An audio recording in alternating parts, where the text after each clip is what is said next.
Well, get those life vest zipped in clips, strap down those rods, and stow away those tackle bags because we are going fishing. Hello, everybody. Welcome back to the Bass to Anglers podcast. I'm your host, Keith Nicewanger, and I hope this episode finds you with 5 for 25 in your real-time tournament management system, cloud-based leaderboard. Whew, that's a lot of words. Remember, we're not doing live wells because we're striving to be better. We're striving for increased stewardship, and we're striving to do right by the bass that we love to chase.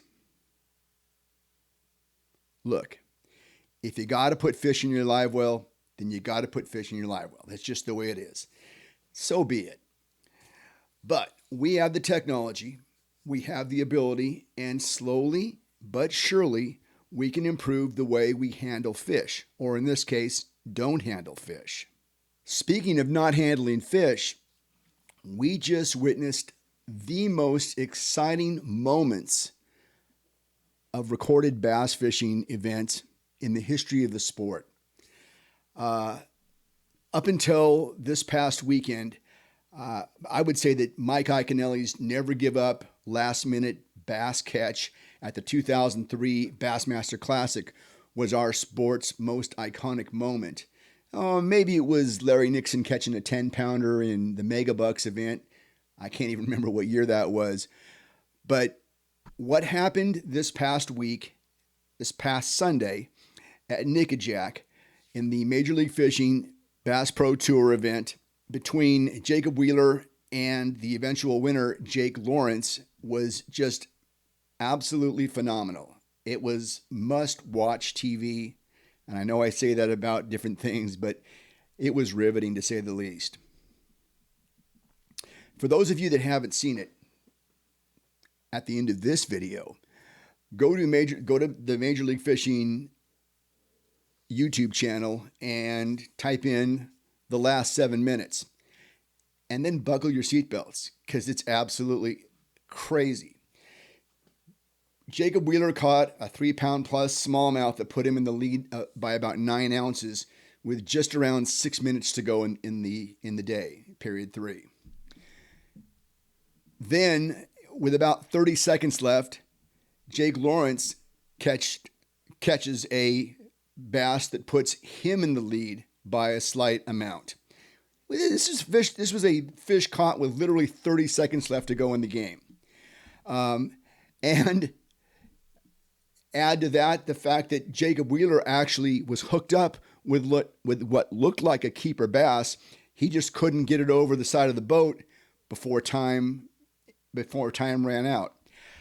It was absolutely amazing, and credit has to go to Gary Klein and Boyd Duckett, who are the architects, if you will, the designers of the Bass Pro Tour format, for putting together, having the presence of mind to put together a format that would allow us to have these kind of moments.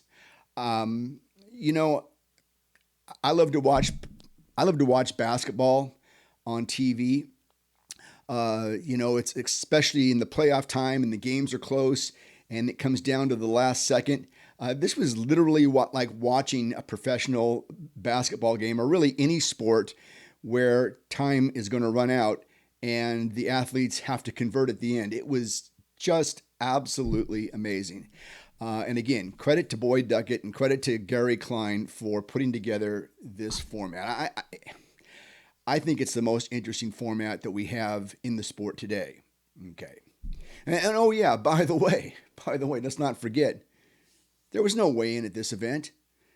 Fish were caught, weighed, recorded, and released. That's stewardship. Camus Boats, from the mind of Earl Bentz. Excellence, tradition, and service, all part of the Camus advantage. On the water perfection. This is your next boat. Build your next boat at camusboats.com. Duckett Fishing, pro-driven rods, reels, and baits. The choice of champions. Check out duckettfishing.com to see what everybody's talking about. Duckett Fishing, pro-driven. Uh-oh. Cheating is back. Uh, you know, I'm sure as you do, I watch a lot of bass fishing podcasts and commentary. Whenever I get a chance to see something, see someone's point of view or whatever it is, I like to watch it. And cheating is the big topic on all the podcasts these days. If there's a bass fishing podcast out there, the topic of cheating has been brought up. So yeah, I guess we got to talk about it. I mean, I guess it's something that we got to bring forward.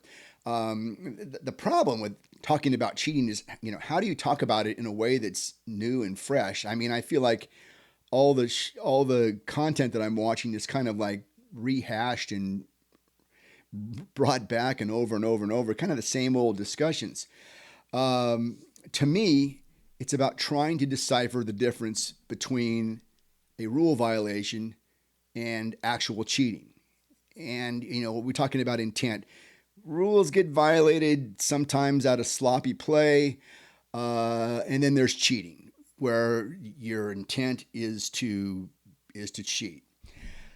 So I asked Annie from our Bass to Anglers podcast graphics department to come up with a chart or a graph or something we could use to display various ways that rules are violated, so that we would have some kind of understanding for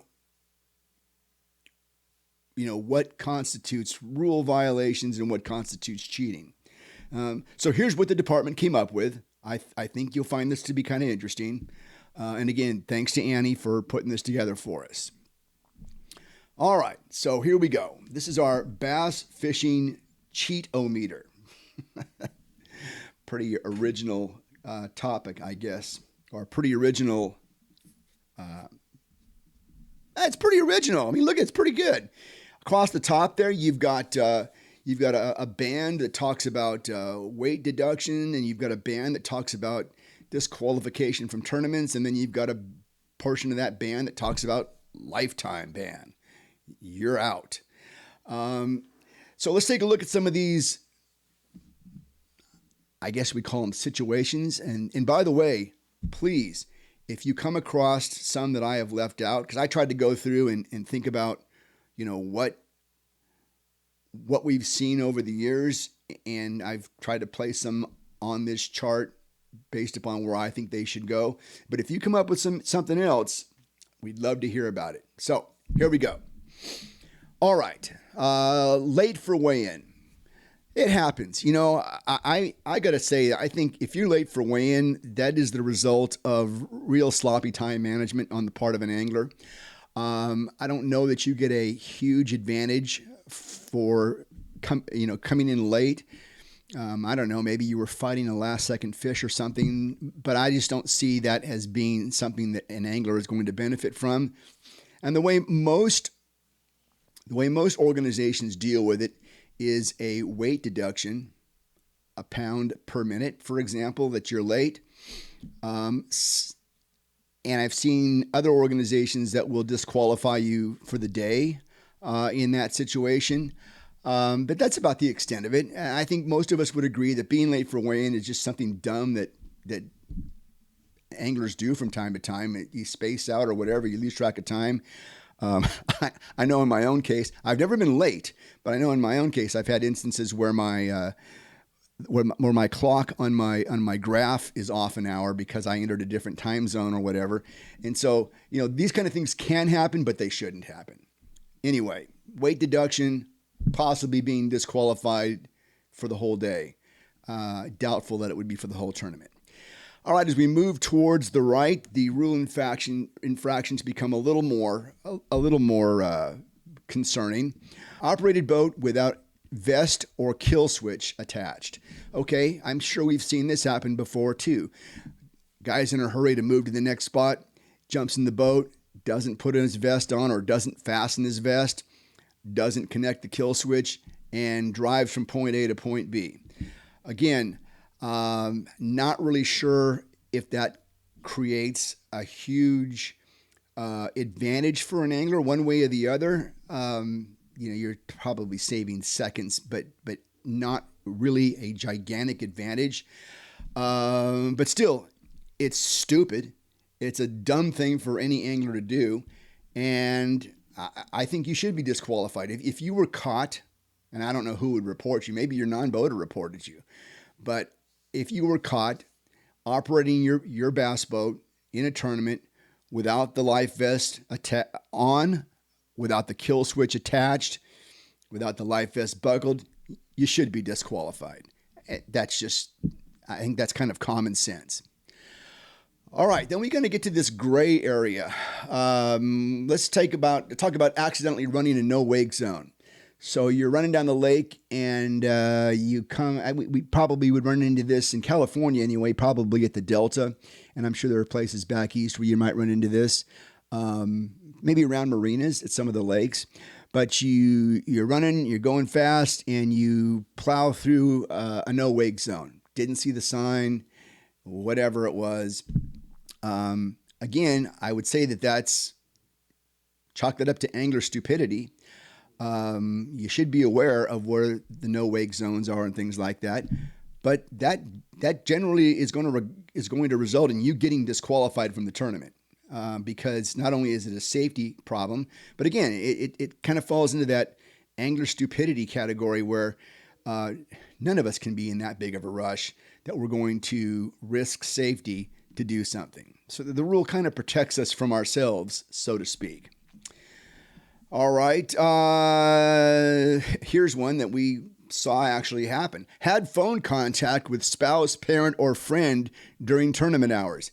You know, I'm sure we all, if we're fishing and we get a call from our key loved ones, we're going to answer it. And the problem with answering that phone call in a big stakes tournament is that, we're afraid that somebody might give information. You might receive information. And so, generally speaking, in the big tournaments, and really any tournament that's going to be policed and is live streamed and things like that, you shouldn't be answering your phone. You just shouldn't. You shouldn't be. Now, if it's, well, here's where it gets so gray. I mean, if it's a team tournament or whatever it is, or a club tournament, it depends on what the rules are that your organization has. But generally speaking, you answer that cell phone and talk to somebody. They could be watching the live broadcast, and they could be telling you where you stand or telling you what somebody else is catching. So that's going to get you disqualified, and it should. I don't think it's necessarily cheating, but it's in that gray area for sure. It's for sure in that gray area. Here's one: accidentally received information. Accidentally received information. Short of somebody coming up to you at the gas station and saying, hey, they're biting on the dam. I would say that's kind of accidentally receiving information. But you gotta, when there's a no information rule, in effect, you can't get information. And so you have to put yourself in situations where somebody comes up to you, you have to basically say, stop, I can't talk to you about these kinds of things. And anyway, really, truth be told, I'm not too sure how much information is ever received accidentally. I know we've heard people say, oh, I accidentally got information. I don't know how accidental it really is. All right, let's keep moving on here. Intentionally ran a no wake zone. You know what? If you intentionally ran a no wake zone, you are trying to get an advantage and you are disqualified. That, again, it's like saying you intentionally ran a stop sign. I mean, not only is it dangerous, but you're trying to get an advantage that others are not going to get. Disqualified. Intentionally gained information. We're now on the cheating side of the spectrum here. You intentionally gained information when nobody else was supposed to. You cheated, my friend. Disqualified. There at the bottom, purchased waypoints. That's if we're told we can't purchase waypoints, then we can't purchase waypoints. Now, doesn't Randy Blockett sell map? Doesn't he have a map thing? Never mind. I I don't know if I'm going to even leave this in or not. But yeah, you purchase waypoints, you've crossed the line, and you cheated. You're in that cheating side of the spectrum. Tied fish to a basket or a dock or marker buoy. Well, I think we've now surpassed the cheating side of the spectrum, and well, we're into the def cheating, as in definitely cheating. Real-time cheating, and guess what? That to me is a lifetime ban. If you do that, if you get caught tying fish up, putting them in a barrel, putting them in a cage, whatever that is, you're done. You're not fishing any more of these events. And then probably the most ridiculous and the most well-publicized things that we've seen in the news recently around fishing tournaments is when you shove weights down a fish's gullet to make the fish weigh more. Again, lifetime ban is in order here. It's absolutely cheating. You're not even trying to hide the fact that you're cheating. You're cheating, and you got caught. Lifetime ban. Now, the problem with some of these lifetime ban situations is, how come we can't bring law enforcement in? How come we can't get people, arrested for this and so on? It's one thing to be caught and proven to be cheating in a bass tournament. It's another thing to be caught and being able to, beyond a reasonable doubt that you did this. It would be nice for us to see more people prosecuted for cheating in bass tournaments. But again, I'm sure there are legal reasons why more people are not punished this way. Well, I hope that at least defines the difference between rule violations and actual cheating. I'm sure we're still going to have this discussion. Podcasts are going to podcast. But now we've got a chart, a bass fishing cheat-o-meter, so that we can take cases and apply the correct punishment for these perpetrators of justice. In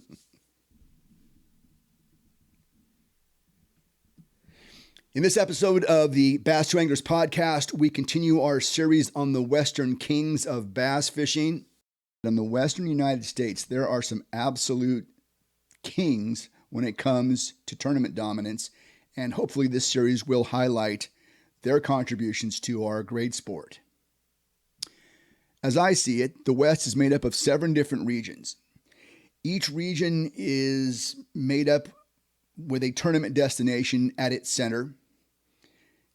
Therefore, each of these regions is kind of its own kingdom. Looking at a map, we can see that there are the following kingdoms. In the Northwest, we have the Columbia River. In Northern California, we have Lake Shasta. We have Clear Lake, also in Northern California. The Delta is located, I guess you would say, the northern part of Central California. And then we have the desert lakes. We have Lake Mead in southern Nevada, Lake Mojave on the border between Nevada and Arizona, and Lake Havasu on the border between Arizona and California. Within each of these bass fishing regions, there are hammers, each always a threat to win, each with an intimate knowledge of their prospective fishery, and each with a reputation that if you're going to win an event, you got to outfish these hammers. These hammers are the kings of their region, hence the name of the series, The Western Kings. Lake Shasta, a tournament destination for literally every tournament organization that operates in the West. Usually, Shasta is among the first events on everyone's schedule. There's reasons for this. First of all, Lake Shasta is a prolific fishery, and I'm not going to say it's easy to catch fish, but I can catch a limit of bass at Shasta almost any time I go there, and that's saying a lot about how prolific the fishery is. So what I think happens is that every tournament organization wants to have events where fish are caught. And if you got to have a tournament in January and you want your anglers to catch fish, you take them to Lake Shasta. Uh, so as a result, when we watch these Shasta events, they're an event at Shasta Lake is synonymous with terrible weather. Probably a snowstorm, or at the very least, about 6 inches of rain over the course of the event. It's always that way. One thing is for certain about Shasta, and that is that limits are easy to come by. I've already said that, I can catch a limit of bass at Shasta.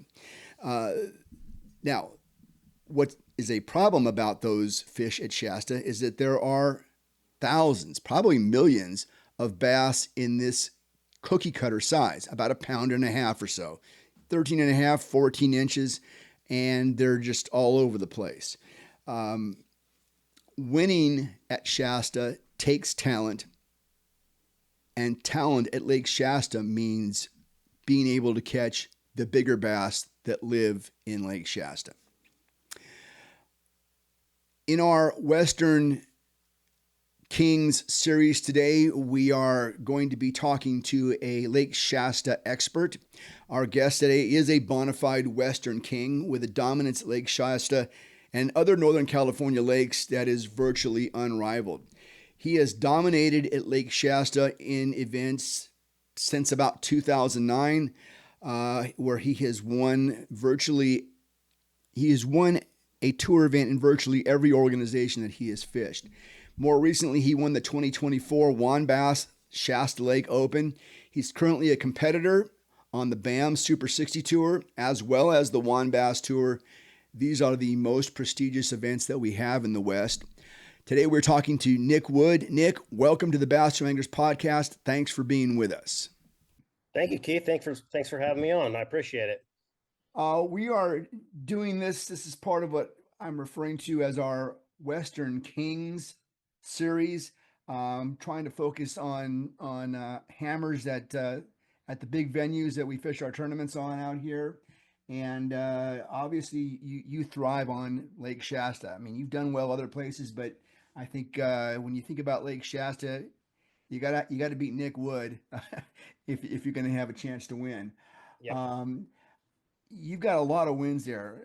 Obviously, we've kind of talked about some of the pro events, but I know you and your team partner do weather. How many tournaments do you fish at Shasta a year? I probably fish with open tournaments, team tournaments and stuff. I would guess, and I could be wrong. I would guess I probably fish 25 to 30 ballpark. I could be off a little bit, but I try to fish all of the ABAs. Phil's Propeller has a series that I try to hit all those. There's some local events that just have open, tournaments. All the pro-ams, I try to make sure I don't miss any of the pro-ams. Um, I would say 15 to 20-ish. Yeah. Uh, it might be a little bit high. That might be a little high. Every year is a little different, but on an average, I would say that would be consistent. Well, and see, to my point, I think what that says about Lake Shasta is that it is a premier tournament destination in the West. Uh, I mean, every organization tries to land there. Every pro organization tries to land there, and so yeah, a guy literally could fish 15 to 20 or more events at that lake every year. Let's talk a little bit about the fish species at Shasta. I mean, you've got the whole deck of cards there for bass fishing, right? Yeah, there is. So there's a really obvious high population of spotted bass. That's the predominant fish that's in the lake as far as tournament fishing. There's a pretty good population of largemouth. The largemouth are really doing good. Um, they're probably one in the springtime. You need to have a big largemouth to be really competitive. Um, this last year, I was fishing in the Sacramento arm. I like to fish the Sacramento arm. There's no big secret about that. And this year I went up there and I would say I probably caught 40 to 50 fish up there. And I would say half of them were largemouth, which is Hmm. usually, it's not normal to see that many largemouth. Usually guys are like, oh, I caught a largemouth today. That was an exciting thing to have happen.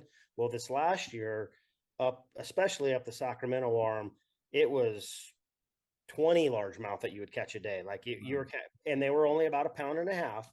But that's telling me that the largemouth had a really good spawn. And they made it past, the being immature, and they're going to survive. There's going to be in the next 3 or 4 years, there's going to be a very healthy population of largemouth, which is good. The smallmouth are not very predominant there. They used to be, but they're not. There's smallmouth caught, but they're very rarely do you have any um, big smallmouth caught, and those are something that you could target. I would say the two primary fish in the bass fishing tournament, it is going to be your spotted bass and largemouth. As far as other species of fish, there's trout, there's Yeah. catfish, there's crappie, there's bluegill, there's shad, there's all sorts of stuff, and it's a extremely healthy lake. I was going to ask you about the various species of bass there. I guess I've always kind of felt that if you came in to the weigh-in and you had to weigh in a smallmouth, it probably wasn't going to be very good. They just aren't very big there, or have you caught Yeah. any big ones? Yeah, I've never caught a big one there. I could honestly say I probably have never caught a 3 pound smallmouth Yeah. there. I've caught smallmouth there, and I've seen them caught, and I'm sure there's been some big ones caught there, but they're very rare they just are not thriving there. I don't know why they're not doing great there. I They got, just, I think maybe the amount of spotted bass might have something to do with that. it could be. It very Yeah. well could be that the spotted bass might just be just too hard on the fry.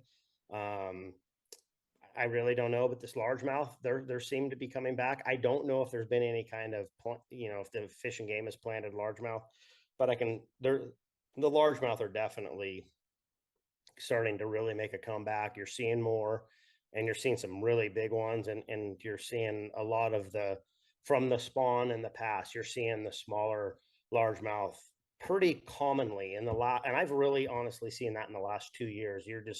You're very frequently seeing the largemouth show up at Shasta, so which is encouraging. Is it? My experience on Shasta has been, gosh, it's hard for me to believe I haven't been there in over 20 years, but it's been that long since I've been to Shasta.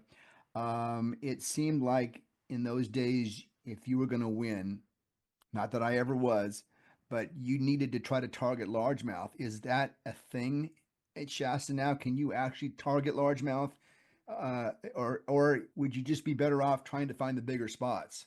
I think it would be really hard to target, like to go out and just target largemouth if you were going out there with a big jig and just Yeah, flipping timber or something like that. I think it would be really hard to.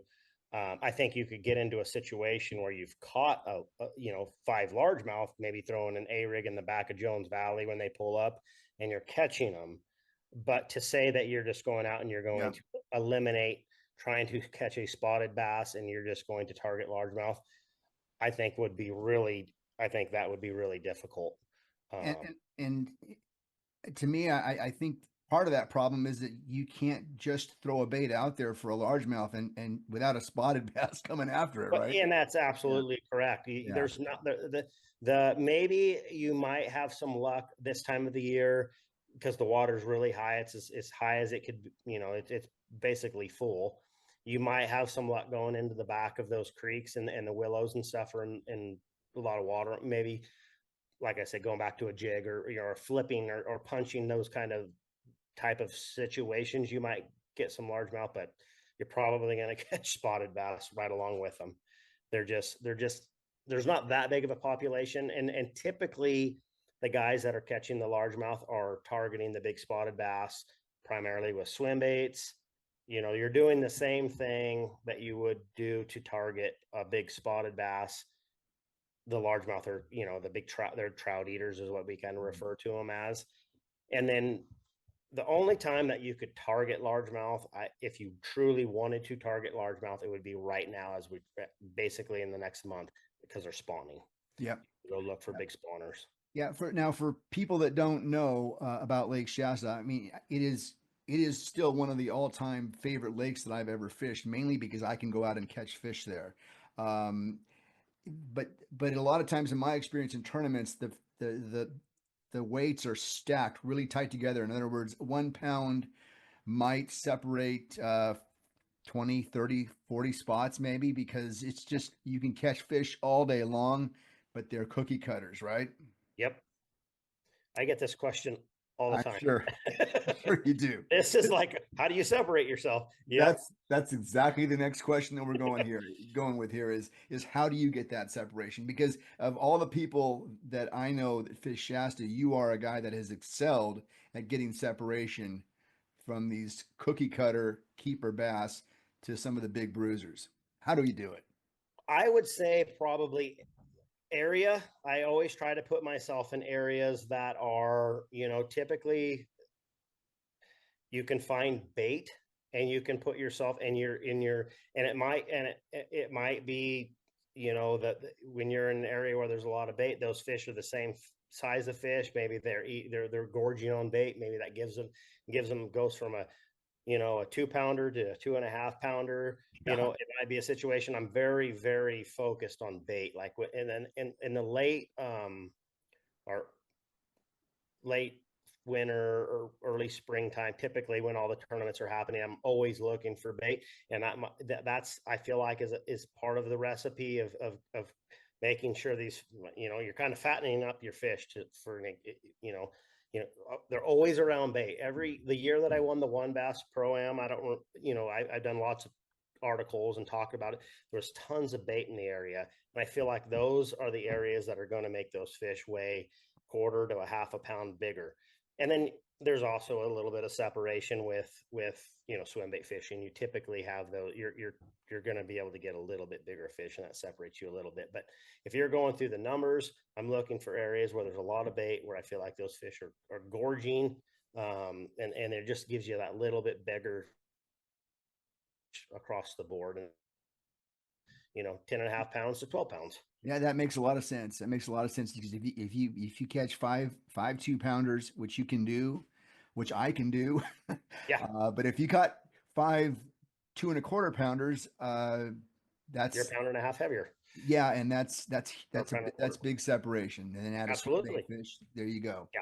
All right, Yeah. that's really some valuable information right Yeah. there. Now, you mentioned the Sacramento arm. That's not necessarily the most prolific area that Shasta is known for. I know that there are river arms that people talk about all the time. Maybe that was back in the day when there were more largemouth. Um, but you fish all over the lake. I do. So when I won the Wild West, and when I won the One Bass, I won them up the Sacramento arm. That was just I like to fish that arm, but I like to fish on all of the arms. This last year, Joe Uribe won the One Bass Pro Am, and he was in Jones Valley. So it's just, Alex Niapas, he won 1 year out in the mouth of Jones Valley, and Alex Klein, he won in the back of Salt Creek. It's just you could win in any arm. I've just won some events, and I like the Sacramento arm. I feel like it's an arm that I understand, I know, and I like how it sets up. But I've had a lot of success in the other arms. I've won a couple pro-ams I won a pro-am in right out in front of the dam, and I won a pro-am out in the right, basically where the squaw arm and the pit arm split. Yeah. So it just depends on the time of the year is one of the kind of the key components. And springtime, when the later you get into the year, I would think that the Jones Valley squaw mouth, those are going to be bigger players than up the arms and stuff like that. So you can certainly win anywhere. There's not a spot in that lake that has not like produced at some point. I know of FLWs have been won in the McLeod arm. I know Jeff Michaels won. Well, he was kind of fishing the Sac and the McLeod. Casey Harris won an FLW, and he was primarily fishing in the McLeod. So it's all over the place. You just gotta check them. You just gotta keep them honest. That's right. That's right. So let's do this. Let's say you were going fishing at Shasta tomorrow. Which direction would you head, and what would dictate that? Tomorrow, if I was going to Shasta and I had to fish a tournament tomorrow, I would 100% be in Jones Valley because I feel like those fish are spawning. I would Okay. go in there and I would spend my whole time. I feel like there's going to be a huge population of largemouth spawning tomorrow. Now, Okay. if it was a different time of the year, I would go somewhere else. But if you were in a tell me that I needed to fish a tournament tomorrow, I would go into Jones Valley and I would look for big largemouth, and I would go into the back of Brushy, Clickapooty, Fort Creek, Jones Valley. They're all those little creeks that are right around there because that's typically where I see most of the largemouth. There's a big concentration up the Sac, but that's where I would want to spend my time. So how about in mid to late January? It seems like Juan Bass loves to fish Shasta in the worst weather they can find. So Yep. how about that? How about like late January? So January, there's a couple of areas. I was a little surprised how well Jones Valley um, was such a player for Joe this year. I knew there was good ones in there, and I spent a lot of time in there. But typically in January, I like to go up then. I like that current coming in. Yeah. But we had such a funny, like we had so much rain that this year, it just the lake was coming up so fast, and a lot of the creeks were big players because there was just so much water coming in. But typically um I would go up those arms and look for big feeder creeks and look because spotted bass don't typically get like cold water to a spotted bass doesn't affect them like it does a largemouth. Right. They like current, and I mean I've caught them in 45-degree water on a spinnerbait and an A rig, and they're just coming up and just firing on it. They just currents big to them. And they seem like they're more active and better, easier to catch when they're suspended as opposed to largemouth. When largemouth are suspended, they're hard to catch. Yeah. The spotted bass are just so aggressive. Yeah. They're just they when the conditions get right and they're wanting to feed, and when they pull up to feed, they're super aggressive. You could go through there with a reaction bait, and then once you've found them, you can slow down and catch them on a Cinco or a floating flyer or something like that, and just mop them up. You mentioned the float and fly. Let's talk about three techniques for catching a quick limit at Shasta. And for people that don't know, a lot of times you could go out and catch a limit your first stop because it's just that good. But let's talk about three techniques for catching a quick limit, and then talk about a technique for upgrading. I would say if you wanted to catch a quick limit, you could probably throw a weightless Cinco or a Nico rig Cinco or a bait of some sort. And Ned that could, rig, maybe. Yeah. yeah, Ned rig, yeah, something like that. You're going to catch a quick limit. I would, typically any point, any kind of rock seam, anything like that, you should be able to run a couple of those, and you should be able to catch you a limit off them fairly quickly. Or a drop shot. I'm not a big fan of drop shotting at Shasta. I don't feel like you're targeting the fish that you need to there. I've caught some key fish on it, but I would say, something like that would get you a quick limit. And then I like to go shallow. I feel like the bigger fish are shallow. I've always done better, targeting the shallower fish. I think that's why the float and fly is so effective.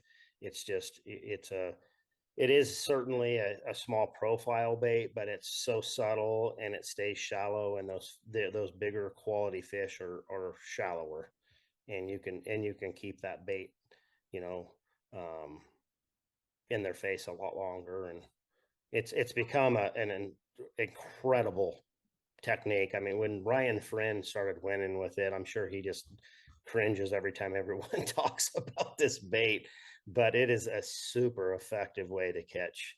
And there's a lot to it. I mean, I've been fishing it for the last 3 years and trying my best to get better at it. Like when I went to Don Pedro and I had my keeper count up the second day, it was floating. I was throwing a float and fly. I just feel like I can catch a lot of fish doing it. It just catches fish so effectively and fast. I was going to actually ask you about that later, but why don't we talk about it right now? What do you use in terms of tackle and setup and in presentation? Give us a quick rundown on how you fish a float and fly.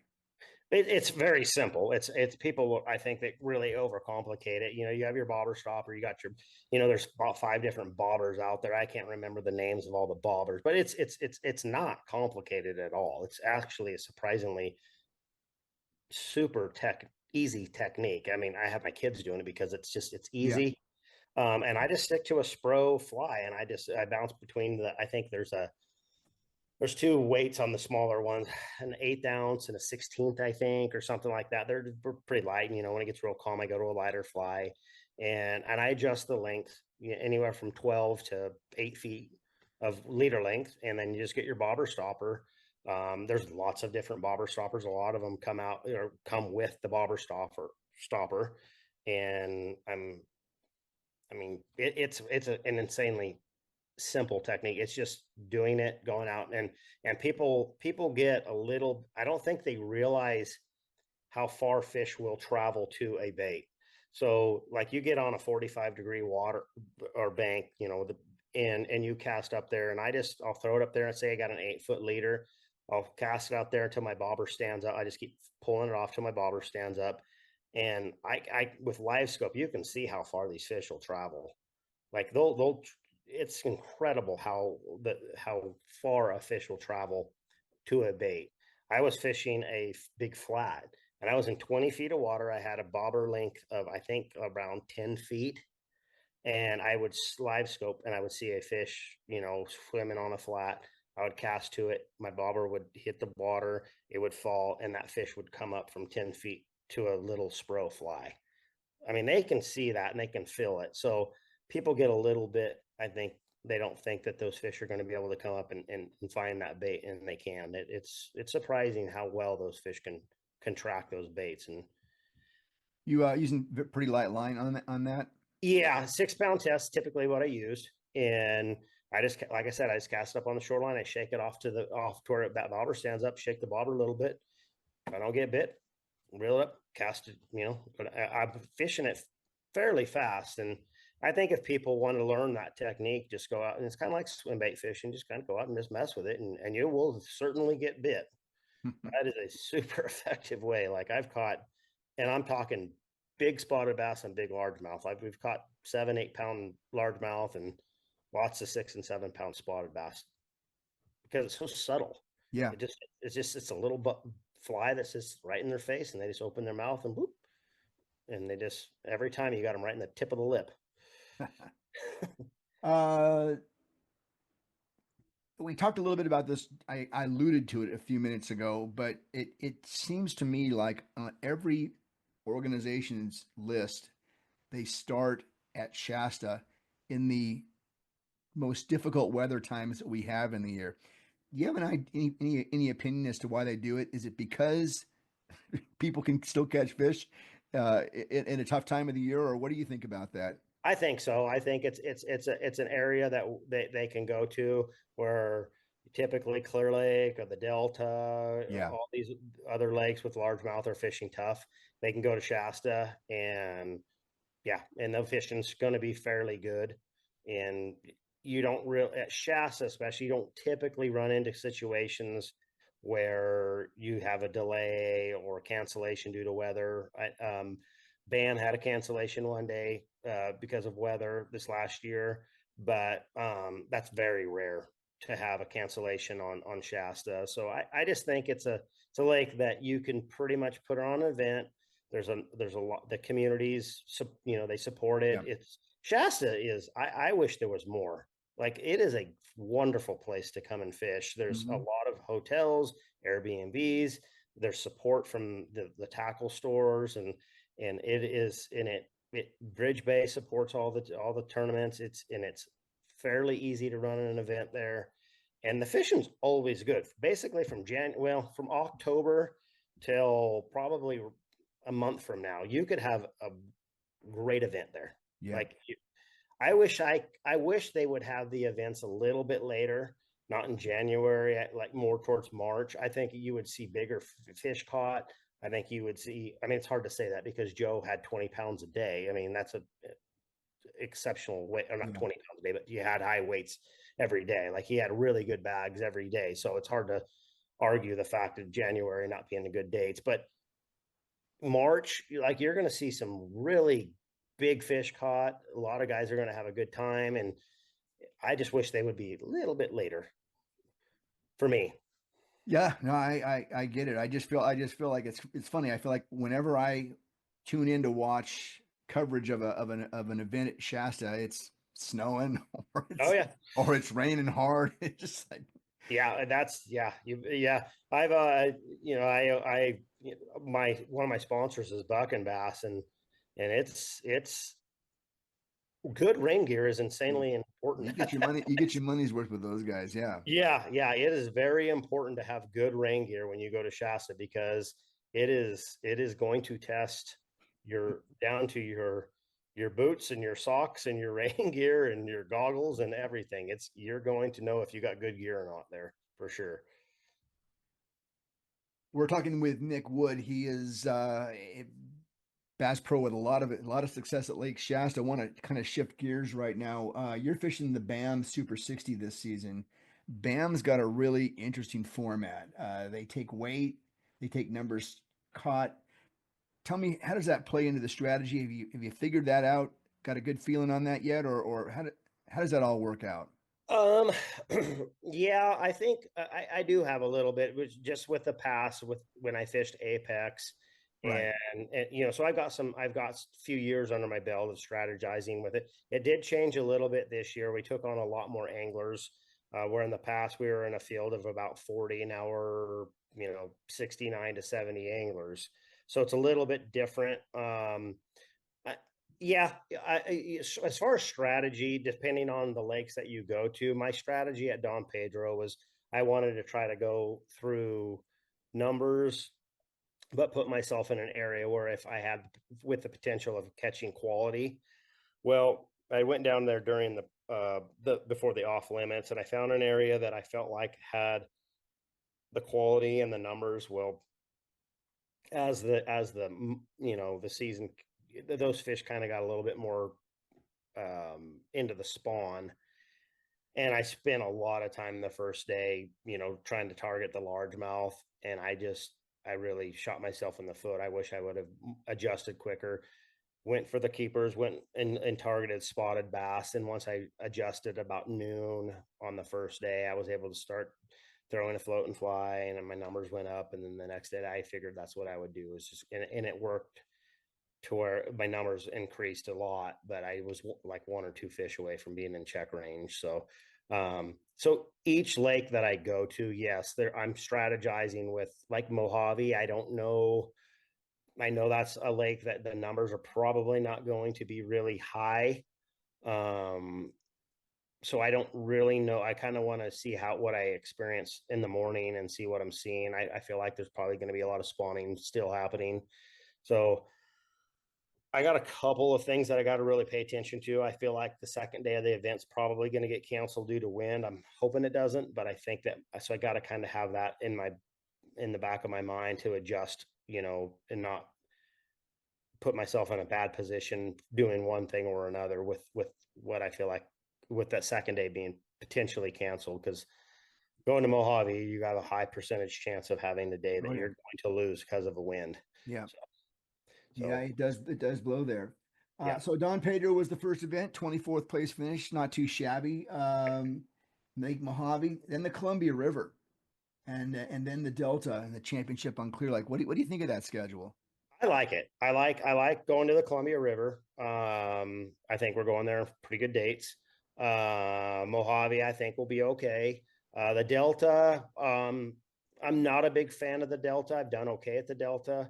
It's in the fall, so I'm just going to try to keep my head above water. I'm really looking forward to Clear Lake. I'm going to spend a lot of time down there. John Pearl is my old traveling partner, and him and I Oh, are, we're gonna work together. And he said, just kind of just get me dialed in of what I need to be doing before the off limits, and just spending. I want to put a lot of time in going down there and just that lake change is seems to be changing a little bit more, and just try to get as much information and knowledge of the lake. So I obviously couldn't ask for a better person to help me out, than yeah, John Earl or yeah. Gary Collins. They're good close friends of mine. So just try to work down there and figure out what I can do and put my hard work in. And then I just got a busy fall because I leave to go to uh, La Crosse, Wisconsin for the Bass Federation with winning the one bass.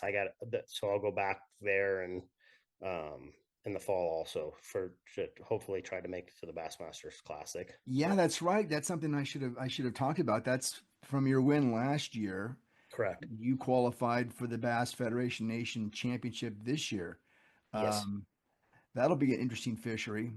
Yes. Yeah. So I'm looking forward to that. So after the Columbia River, my plan is Cody Meyer and so his last elite tournament is going to be at La Crosse.